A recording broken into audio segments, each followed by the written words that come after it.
Democracy is built on a simple but powerful idea. The people choose their leaders, not the other way around. Every election, millions of Americans head to the polls, believing their voices matter and their votes will help shape the future of their communities and country.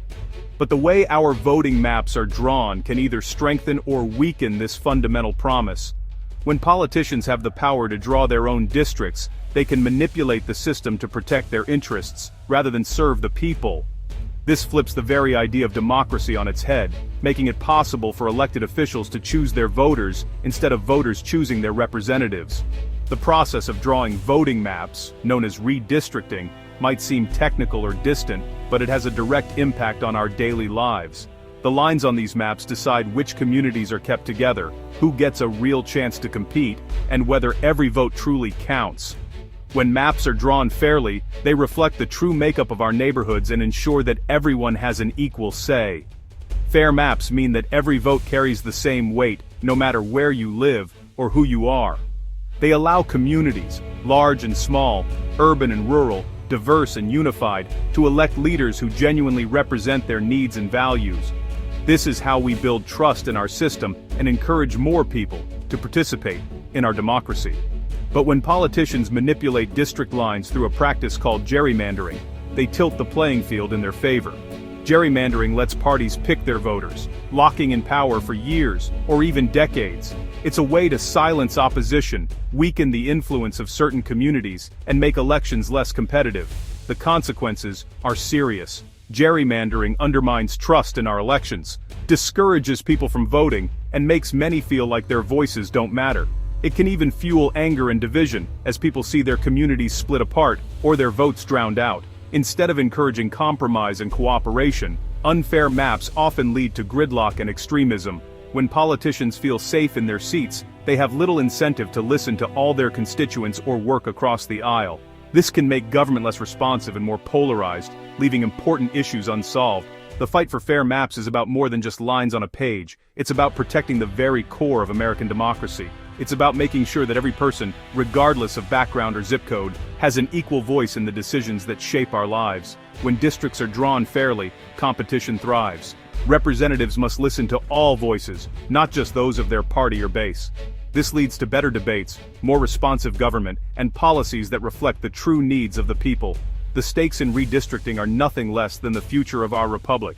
By demanding fair maps, we protect the promise of democracy for ourselves and for generations to come. In Virginia, a political storm is brewing as House Democratic Speaker Don Scott steps into the spotlight with a bold new strategy. Known for his passionate speeches and willingness to challenge the status quo, Scott is now shaking up the redistricting game in a way that's turning heads across the country. His plan isn't just another routine legislative maneuver, it's a calculated high-stakes move that could reshape the political landscape of Virginia for years to come. At the heart of Scott's plan is a push for mid-decade redistricting, a rare and aggressive tactic that's almost unheard of in Virginia politics. Typically, redistricting happens once every 10 years, after the census. But Scott is leading the charge to redraw the state's congressional map right now, in the middle of the decade, using the Democrats' current majority in the House of Delegates. This move is not only bold, but it's also controversial, sparking heated debates among lawmakers and political observers alike. Scott justifies this dramatic step by pointing to what he calls Republican gerrymandering in states like Texas and North Carolina. In those states, Republican lawmakers have redrawn maps to secure their own power, often at the expense of fair representation. Scott argues that Democrats can no longer afford to play by the old rules while their opponents use every tool at their disposal. We have to fight fire with fire, he says, framing his plan as a necessary response to years of partisan map drawing by the GOP. The ultimate goal of Scott's plan is clear: use the Democratic majority to redraw Virginia's congressional districts in a way that could dramatically shift the balance of power. Right now, Virginia's delegation is split 6-5 between Democrats and Republicans, a competitive balance. But under Scott's proposal, that could change to a dominant 10-1 Democratic advantage, effectively locking in Democratic control for the foreseeable future. Supporters say this is a chance to correct years of unfair maps, while critics warn it could deepen partisan divides. Scott's plan marks a bold escalation in the ongoing national redistricting wars. It signals that Democrats in Virginia are no longer content to simply defend against Republican maneuvers. They're ready to take the offensive, using every tool at their disposal to shape the future of their state. As the debate heats up, all eyes are on Virginia, where the outcome of this fight could set a precedent for other states and redefine the rules of political engagement for years to come. Why act now? Virginia Democrats see a wave of Republican-led gerrymandering across the country, and they refuse to sit on the sidelines. With full control of the General Assembly, Democrats have a rare window to act. They argue this isn't a power grab, but a necessary counter to GOP tactics elsewhere. The urgency is real, political fortunes shift fast, and the chance to redraw the map may not last. For Speaker Scott, inaction would mean surrendering the fight for fair representation. Redrawing Virginia's political maps is no ordinary task. It's a journey that demands a constitutional amendment, a process intentionally designed to be rigorous and thorough. This isn't just about shifting lines on a map. It's about reshaping the very foundation of how Virginians are represented in their government. The stakes are high, and the path is anything but straightforward. The first step is a critical one. The Virginia General Assembly must pass the proposed amendment. This means lawmakers from both parties must come together, debate the merits, and ultimately agree that the change is worth pursuing. It's a moment that tests the resolve and vision of the state's elected officials. But passing the amendment once isn't enough. After the initial approval, Virginians head to the polls to elect a brand new General Assembly. This new group of lawmakers brings fresh perspectives and, potentially, new priorities to the table. The newly elected Assembly must then revisit the amendment. If they too pass it, the proposal moves one step closer to reality. This double approval process ensures that any constitutional change has enduring support, not just a fleeting majority. Only after clearing these legislative hurdles does the amendment reach the people of Virginia in the form of a statewide referendum. Here, every eligible voter has a direct say in the future of their state's constitution. So far, Democrats have managed to clear the first major hurdle, successfully shepherding the amendment through the initial legislative vote. It's a significant achievement, but it's only the beginning of a much longer journey. The road ahead is filled with challenges. To succeed, Democrats and their allies will need to maintain party unity, keeping their coalition strong and focused through every twist and turn of the process.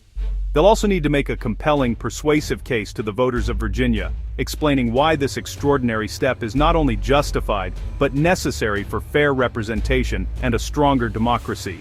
Public opinion will play a crucial role. Voters must be convinced that amending the Constitution is the right path forward, and that the benefits of reform outweigh the risks of change. The process is intentionally difficult, with multiple layers of approval and public scrutiny.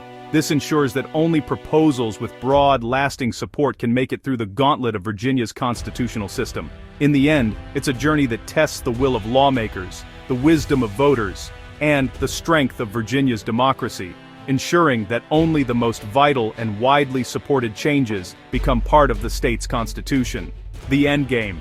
A dramatic shift in Virginia's voice in Congress. The current 6-5 split could become a 10-1 Democratic stronghold, flipping competitive districts into safe seats. This would be achieved through the same gerrymandering tactics Democrats have long criticized, packing Republican voters into one district, spreading Democrats across the rest. The prize, up to 4 new Democratic seats, a potential game-changer in the battle for control of the U.S. House. For Democrats, it's a strategic move to match Republican maneuvers in other states.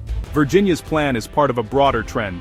Blue states like California are now playing hardball too. Under Governor Newsom, California has redrawn maps to maximize Democratic seats, countering GOP gerrymandering elsewhere.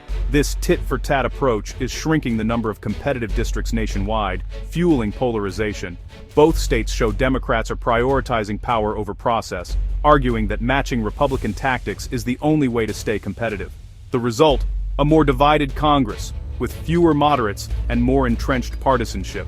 Virginia Democrats' confidence is fueled by recent special elections, where their candidates have outperformed expectations, even in deep red districts. These results suggest a political tailwind, giving Democrats a reason to press their advantage through redistricting. The data is used to argue that new maps would reflect the true will of voters, not just party interests.